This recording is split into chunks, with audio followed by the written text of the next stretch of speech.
എടോ സ്ക്രോൾ ചെയ്യാൻ വേണ്ടിട്ടോ, ഈ ഒരു വീഡിയോ സ്ക്രോൾ ചെയ്യാൻ വേണ്ടേ റബ്ബിന് വേണ്ടിയിട്ട് 24 ഹവർ, അതായത് ഒരു ദിവസത്തിൽ 24 മണിക്കൂറുണ്ട്. ഈ 24 മണിക്കൂറിൽ ഒറ്റ സെക്കൻഡെങ്കിലും റബ്ബിനോടൊന്ന് നിങ്ങൾ സ്തുതിച്ചിട്ടുണ്ടോ? നമ്മുടെ ഓരോ സെക്കൻഡുകളും നമ്മുടെ നടത്തം, എല്ലാ കാര്യങ്ങൾക്കുമുള്ള ചലനം നമുക്ക് റബ്ബ് തരുമ്പോൾ ആ റബ്ബിന് വേണ്ടി നിങ്ങൾ ഒറ്റ സെക്കൻഡെങ്കിലും സ്തുതിക്കാൻ ശ്രമിച്ചിട്ടുണ്ടോ?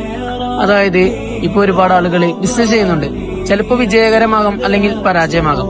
അപ്പോ എന്തുമാവട്ടെ, അവരോട് എനിക്ക് പറയാനുള്ളത്, അതായത് നിങ്ങൾ നിസ്കാരങ്ങൾ മുറുകെ പിടിച്ചിട്ടുണ്ടോ? 5 വക്ത് നിസ്കാരം സമയത്തിന് നിർവഹിച്ചിട്ടുണ്ടോ? ഖുർആനിൽ അള്ളാഹു നമ്മളോട് പറയുന്നുണ്ട്, അഖീമുസ്സലാ, നിങ്ങൾ നിങ്ങളുടെ നിസ്കാരത്തെ എന്ത് ചെയ്യണം? നിലനിർത്തണം. ഇന്നിപ്പോ ദുനിയാവിൽ നിങ്ങളുടെ ബിസിനസ് വിജയിച്ചു കഴിഞ്ഞാൽ, പക്ഷെ ആഖിറത്തില് നിങ്ങളുടെ കാര്യങ്ങൾ ചിലപ്പോൾ പരാജയപ്പെട്ടു പോയേക്കാം. അതുകൊണ്ട് ഇന്നു മുതൽ എല്ലാ ആളുകളും റബ്ബിന് വേണ്ടിയിട്ട്, നമ്മൾ സൃഷ്ടിച്ച റബ്ബിന് വേണ്ടിയിട്ട്, എന്തിനു വേണ്ടിയാണ് സൃഷ്ടിച്ചത്? റബ്ബിന് വേണ്ടി ഇബാദത്ത് ചെയ്യാൻ. അതുകൊണ്ട് ഇന്നു മുതൽ എല്ലാ ആളുകളും നിസ്കാരം നിലനിർത്താൻ ശ്രമിക്കണം. അത് മാത്രമേ എനിക്ക് നിങ്ങളോട് പറയാനുള്ളൂ.